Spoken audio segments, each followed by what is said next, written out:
Andre and Evan intro.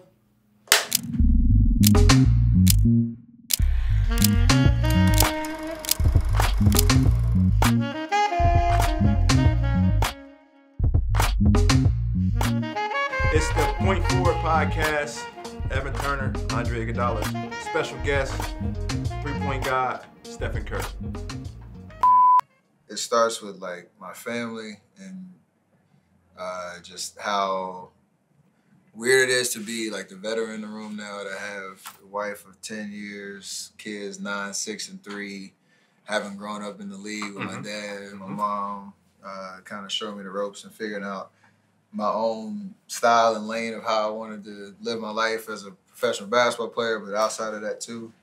I know when it comes to the game, probably a lot of different ways to explain it, but I know I've done a lot of dope stuff and still in my prime, so hopefully have a lot more to accomplish on that front, but fully acknowledge like the way I've been able to change the way basketball is played and approached, not just on our level, but all the way down to the grassroots level now, for better or for worse. We're going to figure that out. Right. We're going to figure that out. But just like really honing in and adapting a style that probably wasn't necessarily accepted before in terms of like just the way that I approach the game from a creativity, shot selection, like just flair and joy perspective. And I don't know where that stands in terms of like the legacy yet, just because I know like I still got unfinished chapters, but even just to be on that 75 list and like being here this weekend and All-Star Weekend and understanding like the room you're going to be in, it is kind of surreal to think about, knowing I did grow up watching my pops play for 16 years and like that shadow was big, and it was like I want to do that, but I didn't know what it would take to get there, and my journey was different than my pops, but to now have been in this situation is kind of crazy. You know, we only talk about a few athletes in this vein. It's like MJ moved a certain way, and it's just like wherever MJ going, we going. Like, where you going? All right, we following you. What you wearing? All right, you telling us what to do. You're not telling us what to do, but you telling us what to do. And it's like, that's how we feel with you. You know what I mean? And Evan, you can kind of speak to it in terms of like the funny story where it's like, you hear those MJ stories, you see people on the bench. Like, when I watch him and he do stuff, I watch the other team bench. Yeah. Dudes be like, oh! Oh! I told you one time, he told the story before, we were playing one time, like 1 in a million times. I remember you got so hot in a certain instance. I'm like, damn, like, he didn't hit 3 straight. When you hit the 4th, I wanted to, like, turn up and be like, yo, go crazy. Like, go crazy. Like, because like, when you're a fan of basketball and you're a fan of the game, you start to comprehend what you're seeing.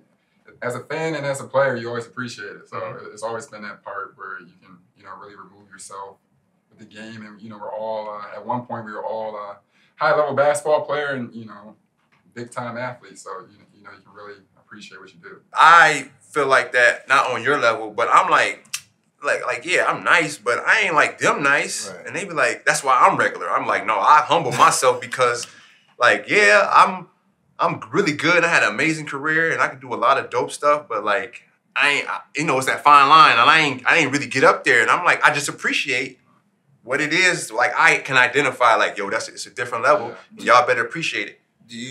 Does that translate to off the court too? Because that's the part I know we'll probably get to that in terms of like, you said Jordan do stuff, then people follow. That could be basketball-wise, culture-wise, whatever, fashion, whatever, business-wise. Like, you're in that category, and y'all the same where stuff that you're doing off the court, whether it's seen or whether it's not, whether you talk about it, whether it's not, that it moves the needle where other people, I don't know, they give you all them compliments, like the most, intelligent, smart, witty, do this. Then the business approach of how you, grow the opportunities that are in front of you and you're intentional about that. Like, you moved the needle for me on that point when you first came in 13, to open up a new perspective on like what basketball could mean outside of the 94 feet. I don't know how you like respond to like when people put you on that pedestal in terms of like a pioneer or like a trailblazer or whatever you want to call it. Well, I think for me, it's like, I put the same energy in that space because I have to. It's like you can walk into a room and be like when Kanye went to Chicago and the security was like, hey, y'all move out the way, we gotta get to stage. And he was like, hold on, bro, this is my city. That joint opened up. And it's like, I don't have that. I gotta be like, yo, let me go intern. Let me take some notes. All right, let me go read this Warren Buffett book. Yeah. Let me know my stuff before I walk in here. Because I don't have that to just walk in there and say, yo, open the door, I'm coming in. I understand that. And for you, I'm like, hey man, go kick down the door. But you're like just such a humble dude, and you're like, do he know, or he's just too nice? But it's not like it's not nice in a bad way, because it's like, and I want you to speak on this. We were talking about Dragan Petrovic. It's like there's sacrifices in it all, and it's sad. But it's like he's just a naturally amazing dude. Yeah. It's just like, why should he sacrifice being a great human being for us? Should we steal that away from him? But go ahead and explain to him like what I'm talking about in terms of like he put here for us, and like we selfish with it. No, yeah, we were talking yesterday, and we were speaking on, when Dragan Petrovic died and everything. You saw the documentary, you heard somebody tell his mom, like, you may have birthed him, but, clearly Dragan was built for all of us, like everybody in Croatia. So, I mean, when I brought that up and told him that, he legit went straight to you, and it was, like, correlated. Like, I feel like that's how Steph is. Like, there's certain points and there's certain players where it's, like, legitimate. They're here, they have their family, they have everything, the life they'll live, but somewhat they're unfortunately and thankfully they're here for us to entertain us and break these barriers and really push shit forward.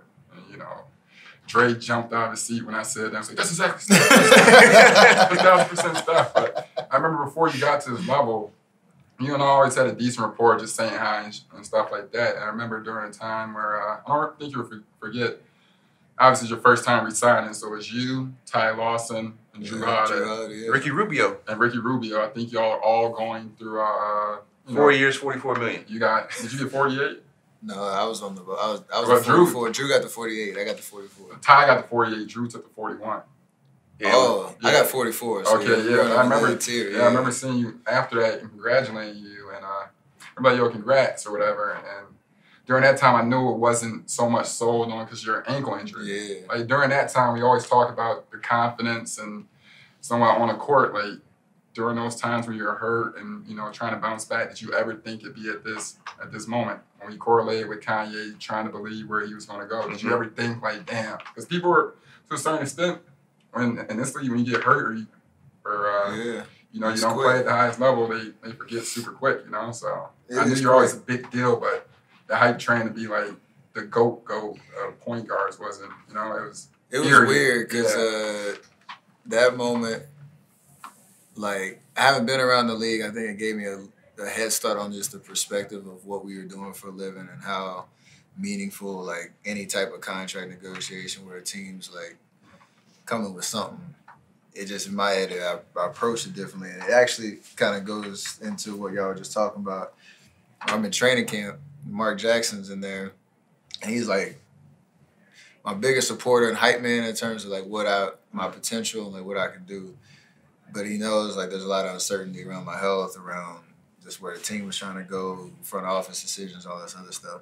And during training camp, going through all those negotiation conversations, like we were being in the middle of practice in our training camp. He pulled me aside and like talked to me about like, I heard they're offering you this, like you shouldn't settle for anything less than this. Like believe in yourself and this and that. And he gave me like space in the middle of training camp. He knew how heavy it was on me to like lock up, like get that security, but he didn't want me to get taken advantage of in a sense. But we'd have these conversations like in the middle of practice. And like, I remember one time, that's how much of a player's coach and how dope he was. Like, he knew my agent was calling, and it was like maybe 2 days before the deadline. And like he pulled me out, like, yo, your agent's calling, man. You need to go have this conversation right quick. Like, and he let me out of practice for like 10 minutes. And I went and had a conversation because things were moving really fast. And so, like, just the understanding that the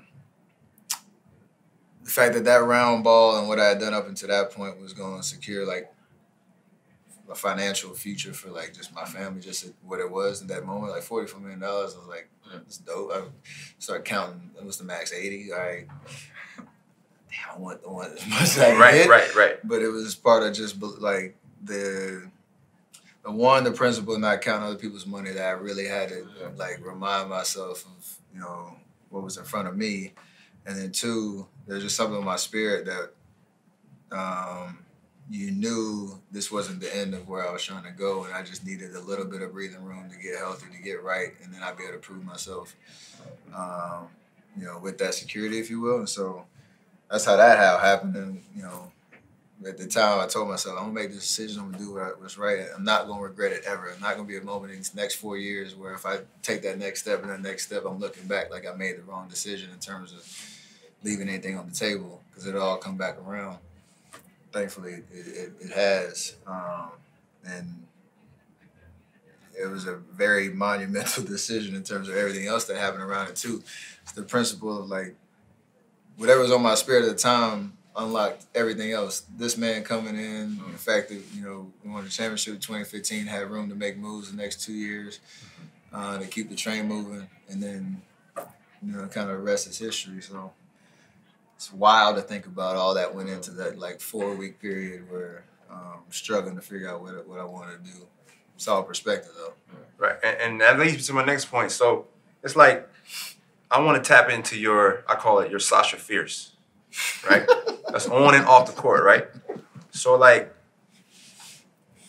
it's like, this is me. This is how I always move. But every time I see you, I'm like, I'm looking for his move. Like, is he moving like he know?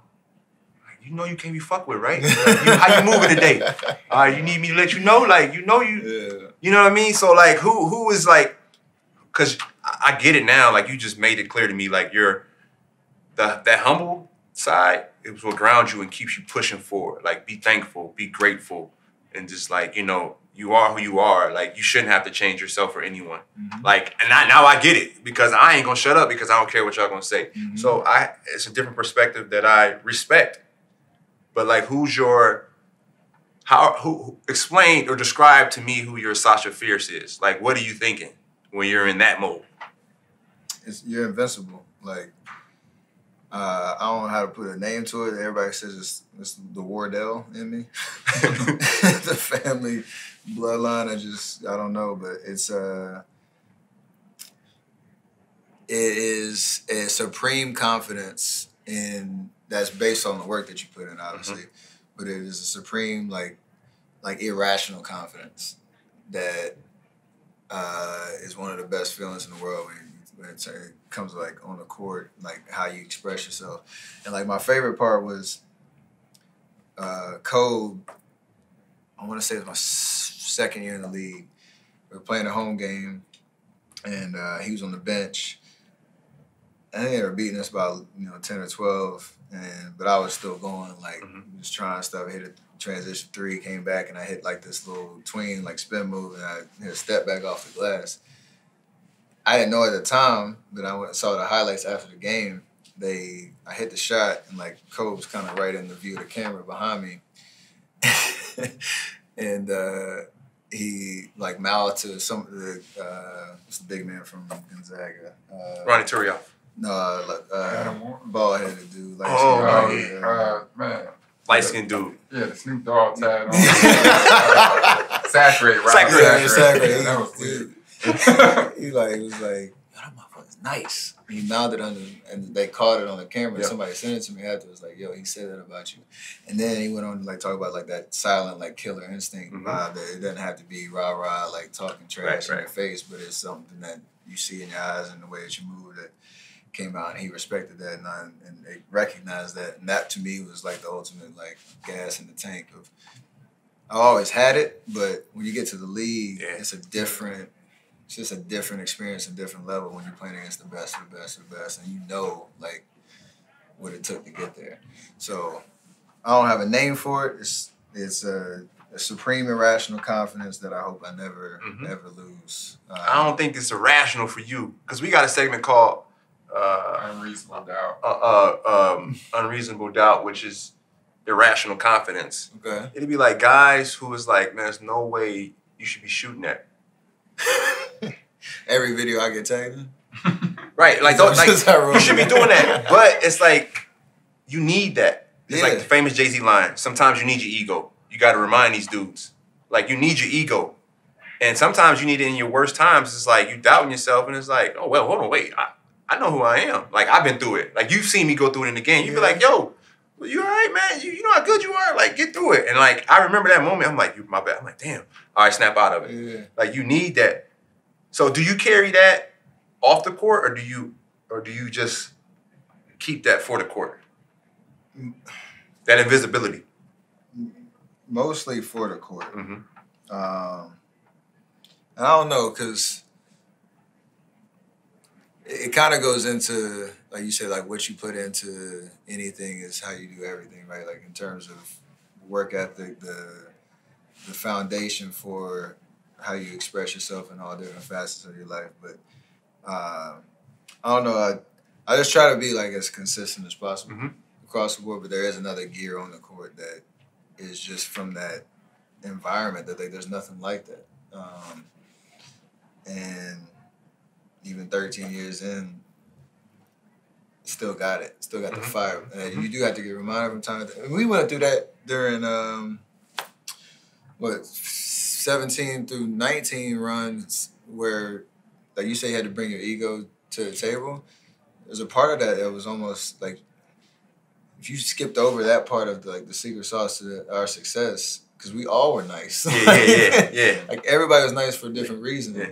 If you feel like you had to sacrifice some of that for the betterment of the whole, like, okay, maybe, yeah, but nah, like we needed everybody to be on like 10 out of 10 ego. You got to be you, or you won't be you at all. Or it won't work. Okay. And we had to kind of go through that learning curve a little bit. But I feel like, like off the court, I'm just like ridiculously competitive with anything. Like, and never hate to lose and all that type of stuff. But I don't know. It expresses itself differently on the court. Gotcha. I think I see it when you play golf.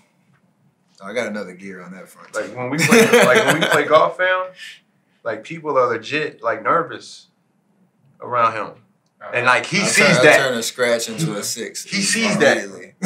Like he be like, let me see what you got, and it's like, did he mean to say that? Like he know what he, and you'll see somebody like that's got game get out like this. I was like, I'm like, yo, he nervous. And then, like, I see the same guy. He was like, man, I was nervous playing with Steph. I'm like, yo,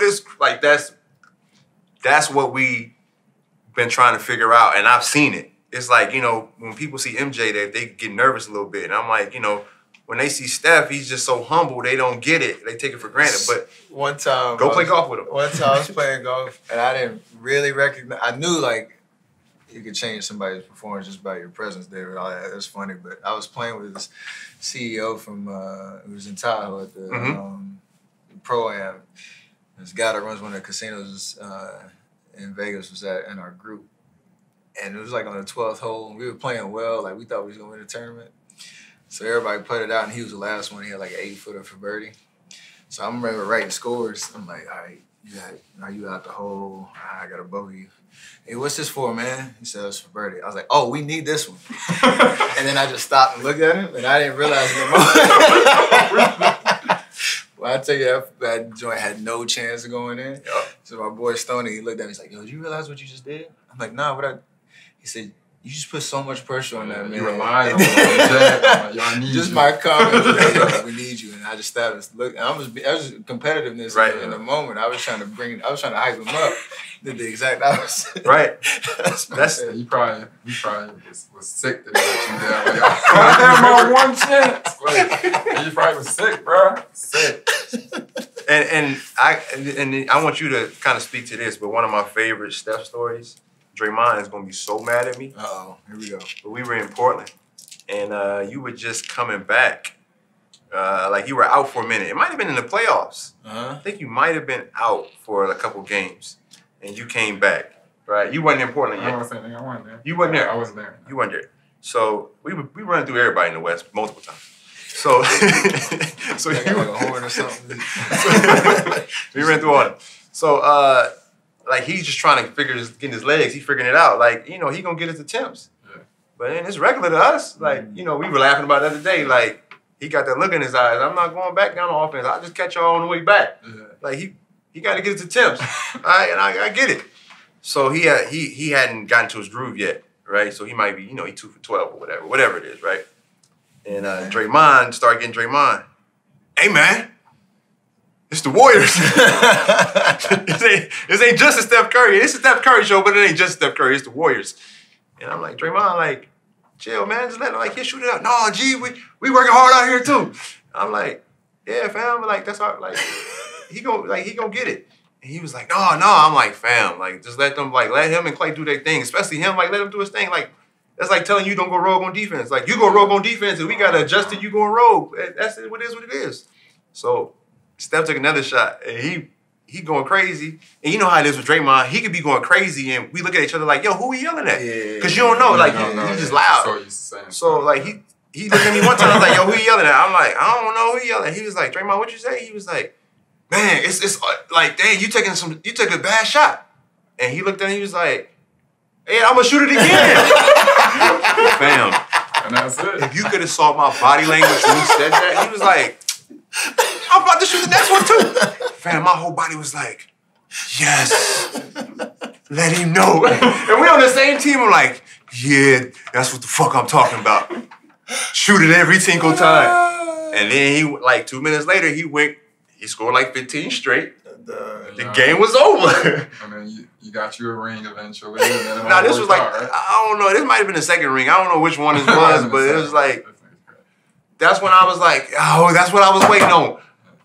So, I mean, like, confidence to come out. Right. You mean you can speak to that in terms of like, a confidence in the league is a real thing. Like, I mean, it's just everything. Because when you get here, like they say, once you leave high school, they say it's all about the mental now. You know what I mean? So, like you said, I like that, yeah. It's just the truth. Like, when y'all said y'all needed your ego to be in that locker room, y'all literally had, 8 deep filled with, 4 Olympic gold medalists, 5, 6 All-Stars. Like, if you don't believe you're supposed to be there, like, you don't have, like, you can build your teammate up, but at the same time, when it comes down to it, like, y'all don't have time to be worried about my mental all crazy. Like, you're supposed to be here. The best of the best are going to be here, and you just weed yourself out. And, like, y'all know y'all been at the top of the top, so the rest of us just try to keep up.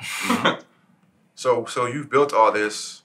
And considering what you've seen from other athletes, like Tom Brady's made some amazing moves. Talking about different sports, obviously we know what MJ Magic have built. What do you see for yourself? Like, kind of give me your like big vision of, your impact off the court. And I feel like MJ Magic, all those guys have like a cultural impact, like within our culture, and kind of how you see yourself weaving into that. I mean, they've all given different blueprints on how to do it. When to do it was another big piece of it, in terms of like, you look at Cole, who kind of waited to the last chapter of his career to really start talking. Like, he probably was working on stuff, but really start talking about what he was going to build and what he was going to do from content and perspective and storytelling perspective. You got to see, you said Tom, MJ, everybody kind of has a different blueprint. For me, I've tried a lot of different things and done it in the meat of my career, which, we have this crazy saying, it's not crazy, but thriving in chaos, in terms of like, I like to try a lot of different things, and it's all about the team that you put around you that makes it worth it for me. And that's, there are learning curves when it comes to that. But for me, like, the opportunity is to double down on the level of motivation, inspiration, and relatability I think that I have for a lot of different people from a lot of different walks, and to reach them through a lot of different mediums. So when it comes to my media company, Unanimous, who's working through so many different projects right now, from TV to film to podcasting to publishing, what I want to do in the golf space, and continue to grow the game and create opportunity for young, kids of all races, but especially minorities that don't have a vision or a pipeline for how they can be a part of the world of golf. We definitely want PGA Tour players. We want people making money playing the game. But the world of golf, like is vast, and there are a lot of different professions that you can go into in that respect, but it all comes down to representation and giving them a picture of what that could look like. And then me and my wife's foundation, Eat, Learn, Play, and what we're doing in Oakland, in the Greater Bay Area, to support the next generation and be the village for them that helps them realize their potential, and create opportunity there through nutritious meals, access to those meals, continued education, especially through K through third grade, reading efficiency and standards that they need to be at, because that's kind of the marker for continued success if you're at an age appropriate reading level by third grade. And then safe places and programs around getting them active, healthy lifestyles. So I think those are kind of where I'm honing in on in terms of my areas of impact and where I really want to be spending my time, setting up the foundation now across those different pillars so that when I am done playing, that it's a kind of a well-oiled machine, and we can continue that level of impact even when the ball stops bouncing. And then obviously keeping your eyes open on other things that might pique your interest. And,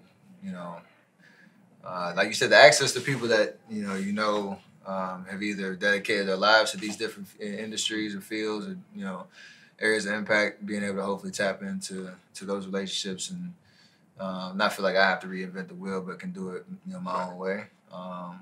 That's the goal. So it's a lot, and it's all attainable and doable, and something that I'm currently investing in. So it's pretty exciting.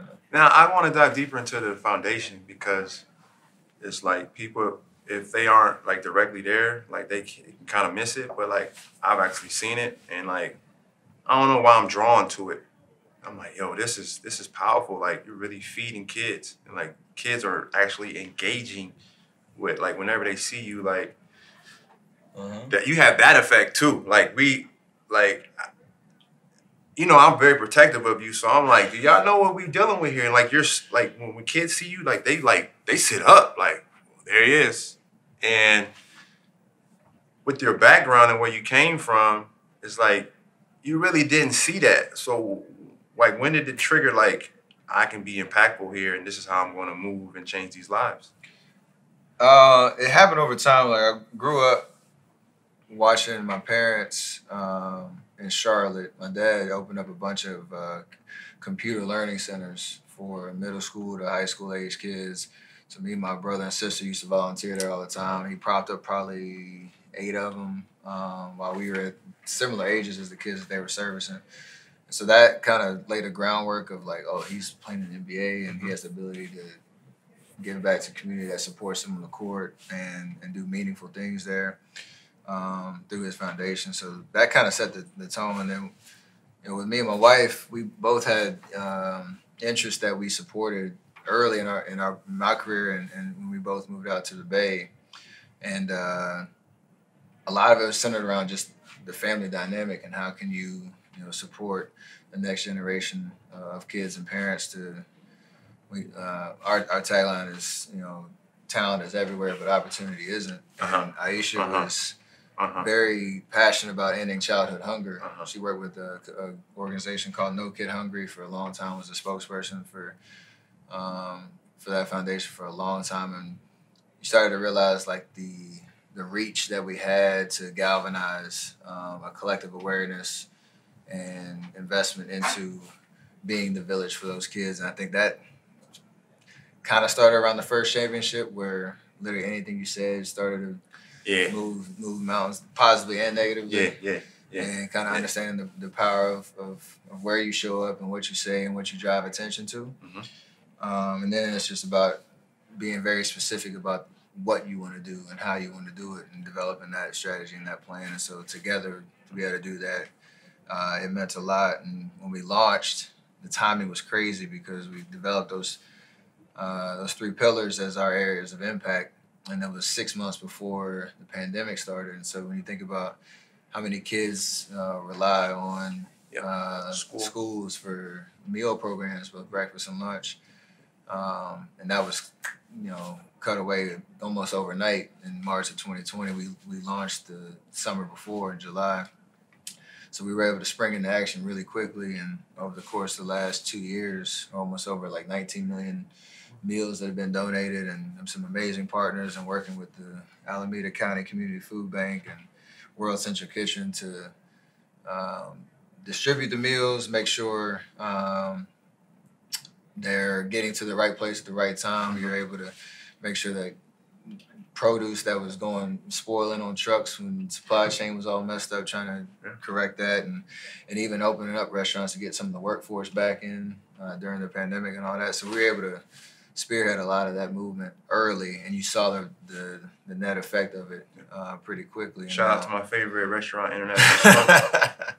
Straight up, like being able to support the community that supports us, and so that'll be our lifelong work. And it just so happened that in our adoptive home of Oakland in the Bay Area, we get to set up roots there. So it's pretty special. There wasn't like a specific moment, but it was just a collection of our perspective and what we were wanting to get behind and really invest in and put our money behind, and now it's working. Gotcha. That's beautiful. I got a game I want to play. Mm-hmm. So you can't get in trouble. So you gonna answer. I'm gonna ask you a question. You gonna answer. That's a hell of a disclaimer. You gonna answer. You gonna play a game. You can't get in trouble though. No, that's how we gonna do it. You ain't gotta worry about nothing. Like, he a good dude. Like, he's just. Where you find this dude at? Anyway. I've been to church. They don't be at church either. You know what I'm saying? So you gonna give me your answer. Okay. Because I know it's just you. That's who you are. But Evan, if you disagree, you gonna get an answer you think he's supposed to give. I love it. I love it. I love it. You like that one? Let me hear it. That's right. First question. What's your number? Wealth. What's your wealth number? What's your number? You got it. What's your number? Currently? No, not what you have, but what you like, where you want to get to. Like, what's your number? Like, all right, I got there. I'm good now. Ooh, that's a good question. Everybody gonna say $1 billion. I'm saying 500.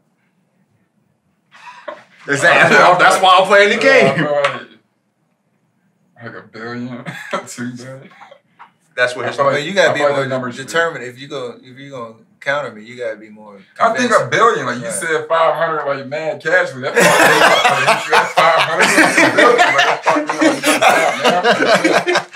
It messed me up. All right. On what occasion do you lie? Ooh. When Coach asks if I'm tired. I believe that. I believe that. And any other times? Ooh. Yeah, man. Everybody, where was you at, huh? Well, everybody get that. When our kids catch us in the bed. I was asleep. Who cares, son, man? You don't have to come in here, fam. What y'all doing? We sleep. Get out. My kids getting smarter. Don't lie to me. What? How you? Come on. Keep it moving. Oh, here's a great question. Do your kids know you're rich? Like, what's your financial? Yeah, because it's two totally different questions. Nah, because I know you're gonna answer it. I want to hear his answer first. But do your kids know you're rich in terms of like? Do you let them have that swag? Like, come on, stop it, fam. My dad is Steph Curry. Like, stop playing with me. Like, you let them be your Sasha Fierce too. They can live through you, or you can be like, nah, y'all ain't got nothing. I'm more on that end, but it's a game of comparison, and like at their age, because it's like it's the house you live in. Like, they start to recognize, okay, if you have a nice car or something like that, but they don't have a perspective. Like, what does that actually mean? It's just in comparison to whatever else they might see. I don't know how long that's gonna last, but that's how my parents treated me. Like I had to work, chore, all that stuff. Like, I knew my dad played in the NBA, and I knew that meant he made some money. I didn't necessarily know the levels, but everything we got, we had to work for. Like, they weren't just shelling out cash. I had back to school on $200 budget type vibes. Right. High school. Like. That's crazy.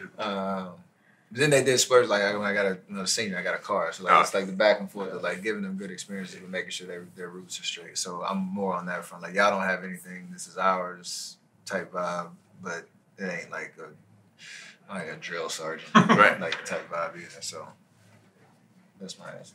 I agree with that. That's I you definitely gotta agree with that. that. I can't tell him about his kids. No, I'm saying like, I mean, we can all speak to it. I mean, you got a daughter, I got kids, and is there a difference with the boys and the girls and how you give them that message though? That's a tough one. Yeah, I struggle. Like I can't yell at Can you yell at the girls versus the boy, or like the girls? The girls get me. It's tough. It's tough.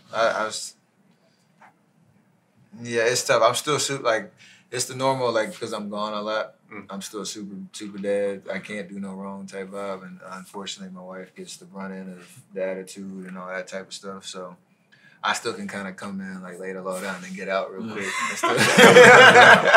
Still like save face. But they're 9, 6, and 3, so I know we got a little bit of time. My son's 3, so I don't know that dynamic really hadn't materialized yet. So the girls are definitely difficult to say no to, but we try. Well, like my son is like, I got to remind him sometimes, like he'll have holes in his shoes. I'm like, bro, why you walking around here like this, bro? Like, you know how much money your dad got? What kind of shoes you want?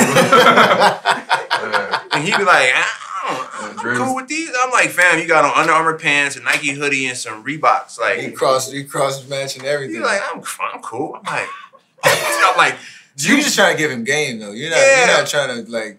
Right, I'm trying to give him that sense of entitlement. Like, well, I know that's act rich. Yeah, it's like legit. Just like you can't buy dress what like I that. gave you. I gave you thousands of dollars worth of clothing, and you come down here in a t-shirt you wore yesterday. But with another child, I'm like, hey fam, I ain't got no money, fam. Right. Like, go get a job with what you asking for, fam. Like, I want to go to Tao. What? You want to go to Tao to eat? I want to go to Catch. I'm like, what? No, I'm broke, fam. I ain't got it. Yeah. And I'm dead serious. Certain categories that, like, when it comes to food, like, we would be like, hey, what y'all want for dinner? Like, are y'all cooking? Is mom cooking? Nah, not tonight. We're going to DoorDash something. Oh, can we get Nobu? I think it's the delivery. Yeah. I think it's the delivery, too. Because, like, my youngest, my 4-year-old, I don't know, man. She just got it where she just, like, she acts like she's supposed to have it. So I don't ask no questions. So she was like, yo, Dad, I want some. Go get some Nobu. Like, she won't even ask. She'd be like, yo, go get some Nobu. She wouldn't, but, like, if she gets there, she'd be like, go get some. All right, fam, I'll be back in 20 minutes. Like, that's just how she move. I'm like, damn. She's powerful as hell. Yeah. And it's like, you know, you try to breed certain things in your kids. I guess you try to identify what's missing, and then that's kind of how you approach it. Yeah. All right, next question.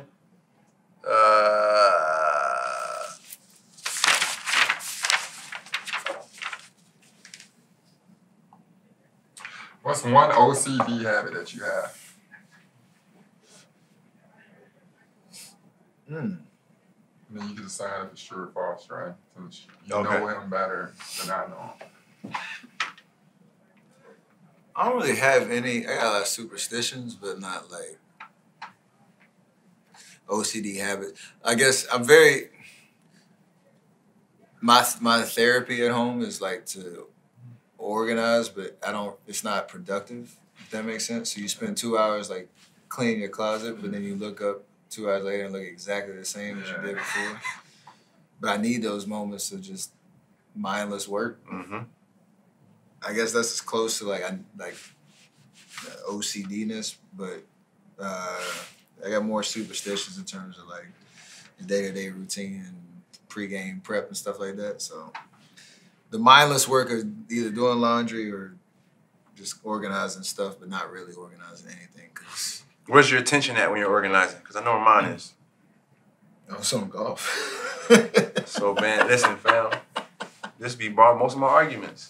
You mean to tell me I can't figure none of this out, but your golf clothes are color coordinated, sharply lined up and folded? I used to work at Foot Locker, so I'm an amazing folder. Like, you got different techniques. I used to work at Foot Locker, so I know how to fold shirts. What? The 4 for 20 polos? I used to fold them up. We had a board and a piece of paper, and I was great at folding. I started folding my golf shirts like it's like lined up by the buttons. Man. But the other side of the closet, trash. And it'd be like, Or I heard this funny story is like we'd be on a golf course and we'll clean off the green, the dirt off the green to get our line right. But won't clean up the dirt off the floor at home.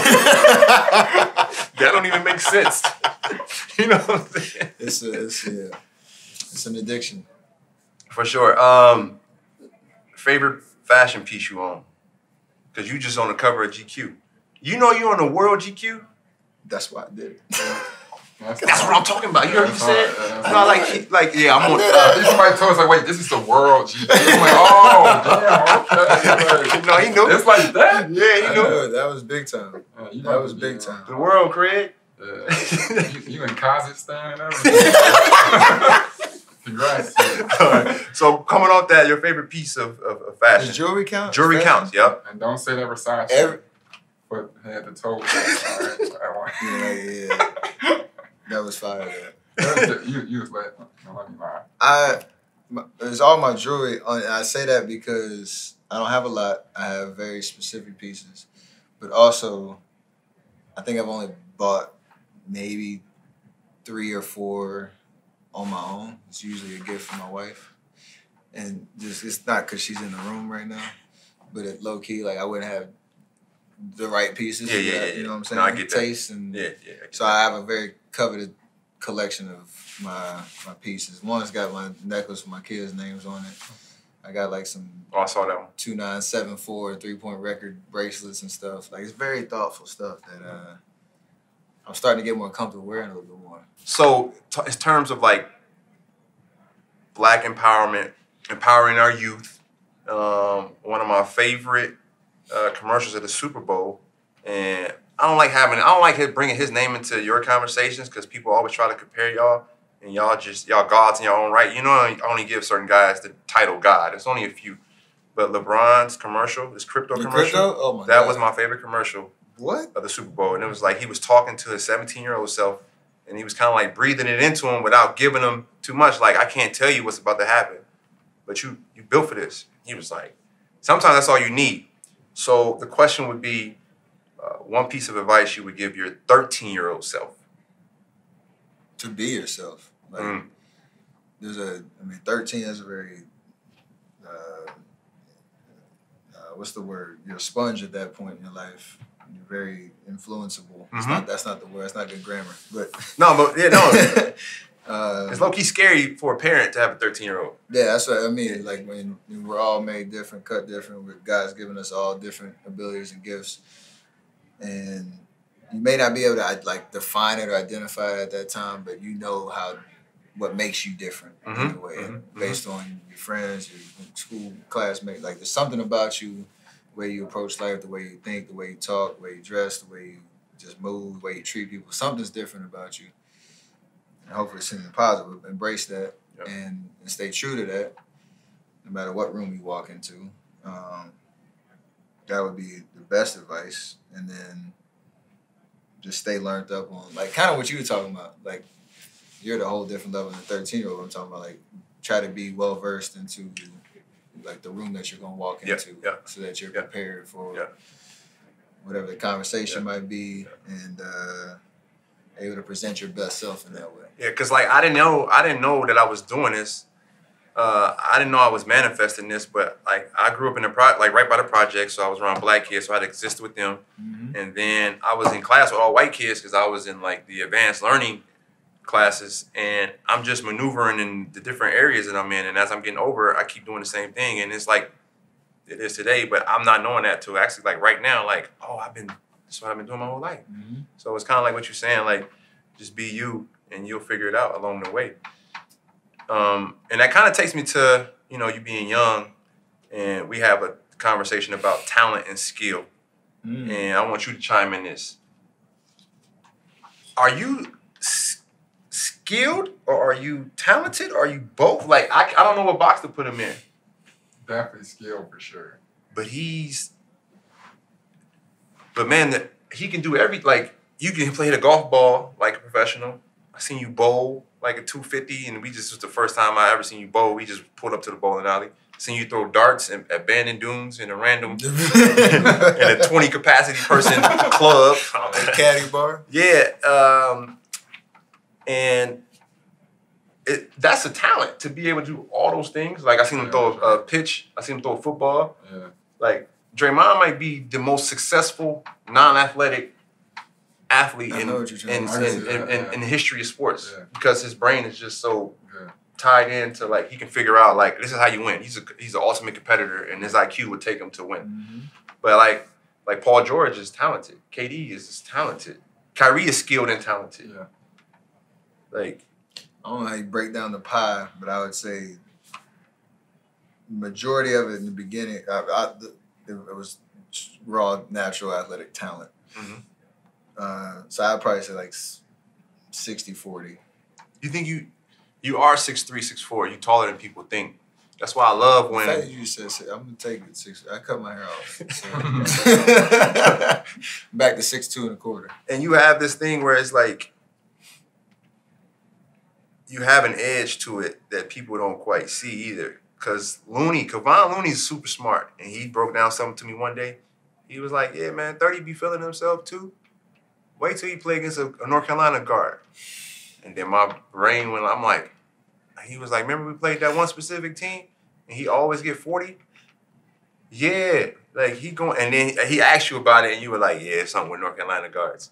Like, that was like, you talking about Isaiah Thomas, it's a Chicago thing. Yeah. Like you gotta go through them cats. Is this similar to North Carolina basketball? Similar? Very similar. We don't have as many to pick from and made the league, but in terms of our humble beginnings, we call it, like, and the fact that it can identify like the roots of where we all learn how to play the game, how we cross paths and all that type of stuff. Mm-hmm. Me being a 3-star recruit, not even cracking the top 200 in the state type vibes. Mm-hmm. All that still is motivation. Like you say, just figure out whatever the fuel is at the time. And during the season, like you need something. To grab onto to kind of keep you going. So North Carolina roots for sure. There's not that many of us too. Right. And then, taking it further, being the face of the league.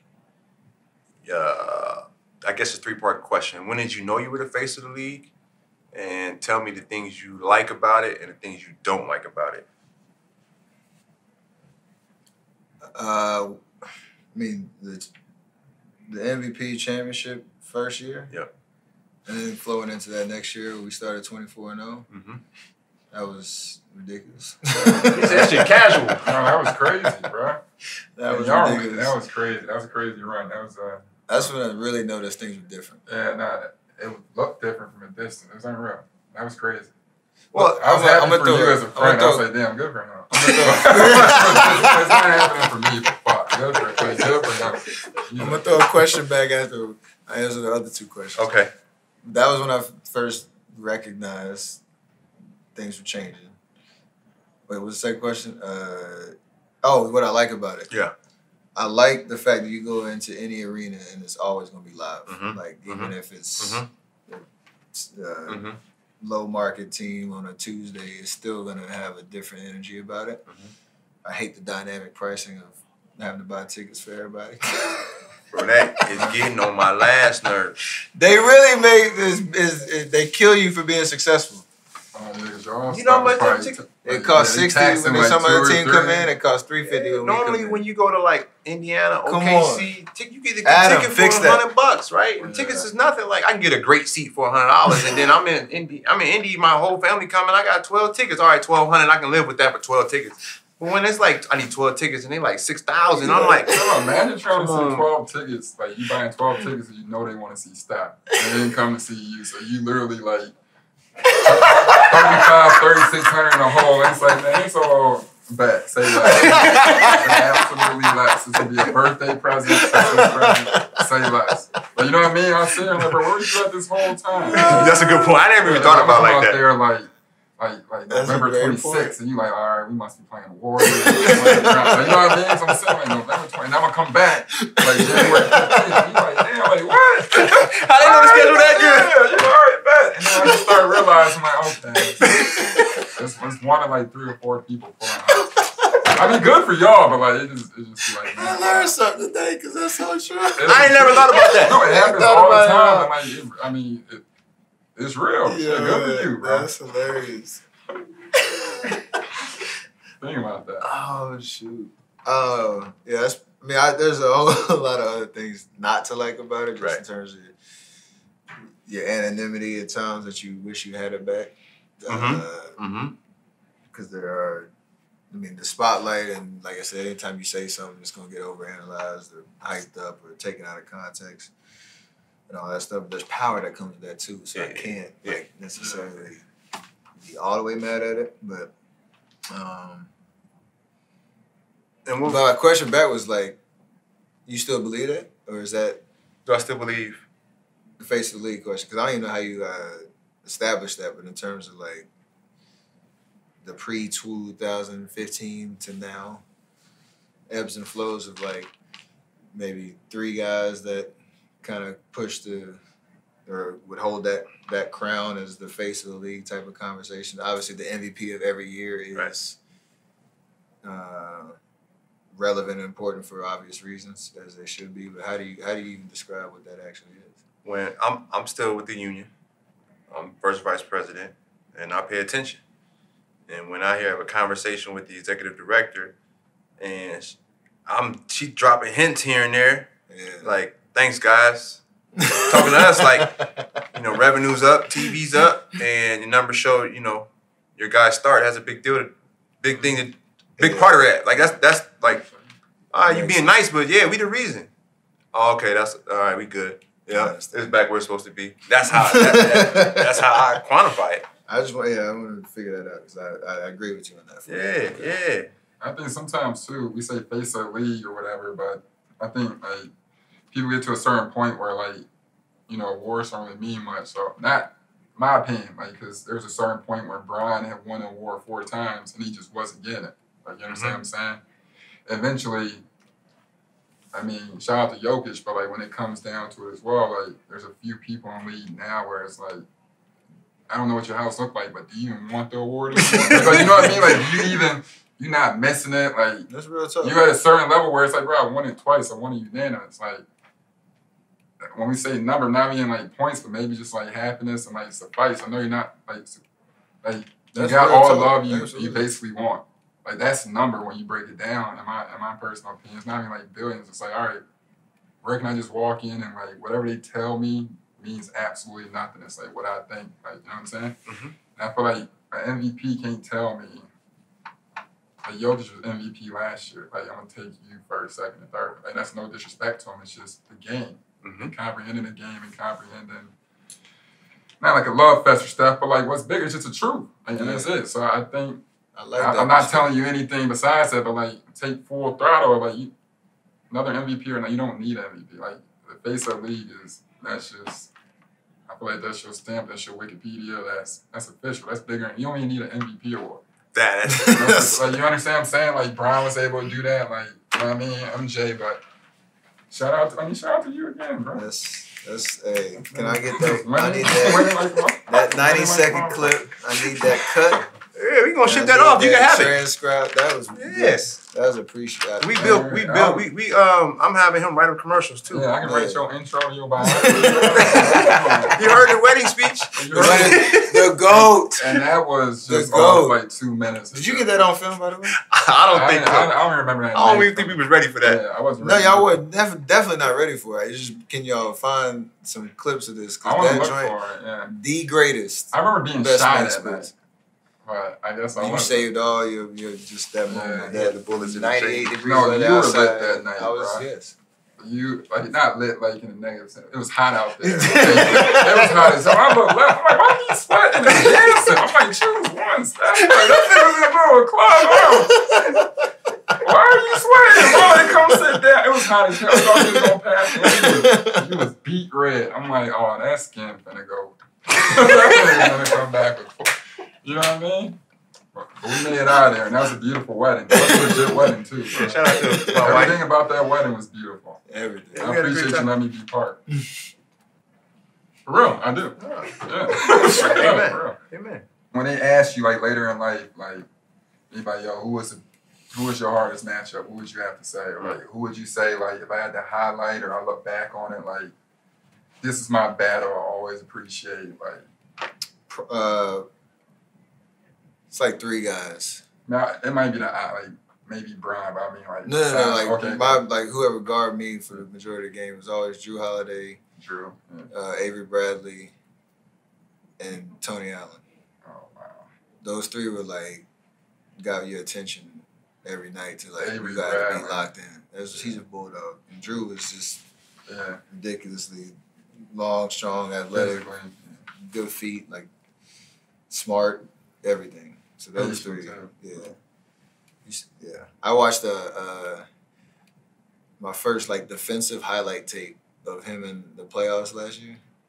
Somebody clipped like 20 different possessions of Drew. It was a joke. I was like, this is it's like Draymond type for it's like what you see like him going rogue just making plays. Yep. But it was Drew just everywhere. And not moving like one step back. It was just like legit, like, and he like, bro, dude, 6'1". Now he going 6'10", dude. Now he going like, and he like, bro, like Dre said it first when we were in Philly. It's like, bro, if you get beat off the dribble, you're just being lazy. There's no way. Like his reaction speed, his reaction time, his recovery was, unbelievable. Those three. I don't know how we got to ask this one. What team are you gonna buy? Charlotte. We gonna get our shit off today. Yeah. Whichever one's available. What I tell him who he is. MJ went and picked his team, didn't he? Pick your team. He picked his team. He did. It was available. It was timing. I guess timing, but like I said, if you was talking earlier or whatever, like me and Dre were talking about it. Not saying like pick your team, but I would hope somebody you don't have to pick. You shouldn't have to pick because you break it down. Everybody's been in Oakland, San Fran. Y'all went from playing in Oakland, like you said, the 95th, like whatever, 95th Thieves, right around the corner. Literally moving to San Fran on the water. Like you know what I mean? Like I don't know how much it costs to even own that part. It could be 40 or 50 million, not including the building. You know what I mean? So when you break down that, I would like to think, you have something going on with it. You could probably hit up Lake Up or whatever the Warriors own. So no. So that's my issue, right? So it's like these cats gotta know. Like MJ talked about it. Like when he went to the Wizards, he was supposed to get a stake, right? In that whole situation. He's supposed to talk about. Yeah, he's played for 2 years for free. Basically, gave it all to charity. Come back at his exec, and then he work his way up and have a percentage of the team. Because Chicago wouldn't do it, and it's like that's a big point we've been making. Is like the team was worth $450. Yeah. Right when you were there when it got bought for $450. So it wasn't worth that before you got there. And, that's like a 40-60% premium on what it's worth because the forward's valuation is lower than what it really is. I don't know why I'm giving this information out. That's your podcast. No, because that information is powerful, but that could go into me paying more than I should because I know that I'm getting it at a discount. Absolutely. But then now the team's worth $5.5 billion, and they looking at us like, and you made a bunch of money. I paid you $200-300 million. Like, why you want a piece? And it's just like, like my thing is they really do be thinking it's them and not us. That's Joe and them too. Like I tell Joe, like, yo, Joe, you do be walking around, fam. Like, this is what I did this, and like they got this narrative now. We got a championship squad, and then they gonna build another one at the same time that's coming right after us. I'm like, man, y'all know how hard it is, man. And do y'all like we know I've been we talking see about it that all day today. Yeah, like people that are here, like how hard it is to win in this league. It's so hard. We made it look so easy that they think it's like, oh, we about to do it again. I'm like, all right. We kind of waiting for 6 years to come and be like, I told you. That's what you got to wait on. It's like either it's going to happen or it's not. Right. That's the game that you're playing. And we're actually we're putting sweat equity into that team by what we're breathing. We believe it. But what we're breathing into Wise and what I'm breathing into Kaminga and what you're breathing into Moses, like we're breathing into them like, yo, y'all can be great too. Like dudes don't be doing that.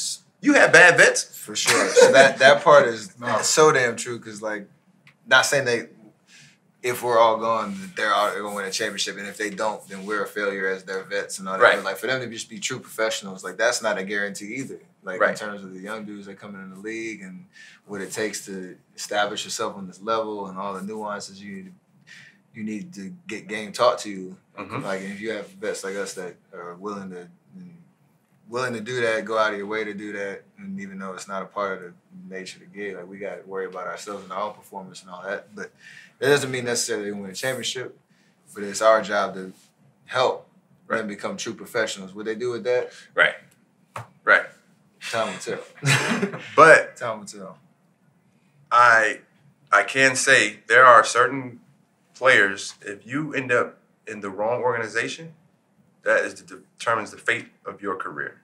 Agree. And we play a bigger role than ownership realizes in the trajectory of these guys' careers. But they still don't understand. They don't understand that. And it's just like, all right, you get paid and, we'll put your number in the rafters if you reach, like Pete Myers, man, he told me the story, and I always looked at championship different. It's kind of like what Evan's saying. It's like, man, you don't need no more trophies, like solidify it. And he was like, they put this big trophy in front of you, and they say, go get this. Like, if you don't get this, you're not solidified. Right. You can't put a stamp on your career until you win this. And it's like, so what they tell you to do to get it? Sacrifice? Because they're like, all right, you got to get the money. Right. All right, you got the money, take a little bit less.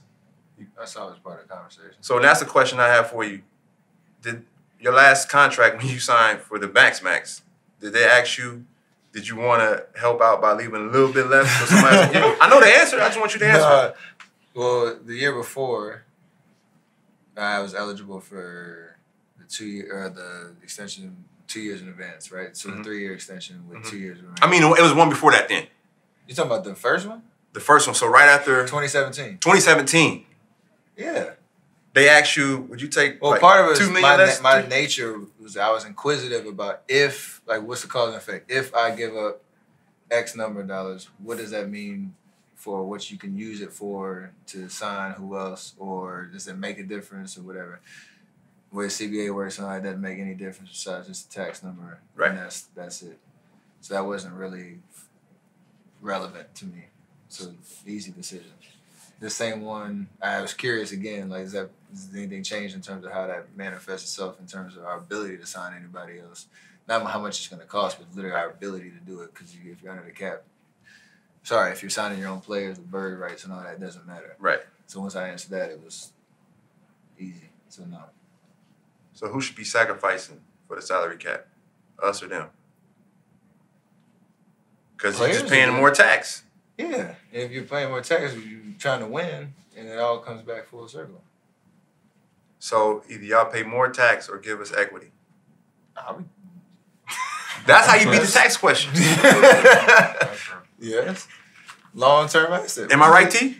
Isn't that illegal in the CBA? Yes, we say we need to change that. You're on the board, change everything. Come on, man. You got the power. Yeah, there are things that are illegal, but them people get to moving. Yeah, like I know guys in the league right now with ownership stakes. I might or might not be one of them. I ain't. But I might be. You know what I'm saying? Like they maneuver, fam. Like I'm gonna let people in on a piece of advice. Like when they have arena reconstruction or improvements, it be for concerts. Yeah. But they put it in the BRI as a basketball expense. We paying for arena improvements. But then the arena's open 365 days a year. Yeah, we only participate in 41 of those days. Them people, it's not in the CBA either. It's good business, huh? We on y'all ass. But we gonna be on the same team in a minute. Give me a couple more years. So with all that being said, man, we are with the God. That's your Sasha Fierce. Just stick with Wardell, man. And I think you inspire us, and it's just like, for me, like I want you to like, continue to move with that confidence, and don't try to hide it by being humble. I don't think you hide it but that's what makes you who you are. So I don't want to change who you are, but just know when I see you, I'm like, bro, like, you know what I'm saying? Like I'm older than you, and I'm like, all right, cool. Like I humble myself and bring it back down, but I'm telling him like, yo, man, you really like that. You that dude, you know what I'm saying? I always try to breathe that into you and love you like a brother, and the family's always been good to you. So appreciate you for taking the time. If you got any issues in life, you got a couple of hitmen. Straight up. What do you say? What's the point of having shooters if you don't let us shoot? If somebody got issues with you, soldiers, you ain't gonna use them. What's the point of having soldiers? What movie was that? That's what I told Draymond. What's the point of having soldiers if you ain't gonna use them? We ready to kill. Congrats on this though, for sure. Appreciate it. Yeah. We think we got something special. From one kind of a point guard to 2 others. Thanks for pulling out, bro. Appreciate it.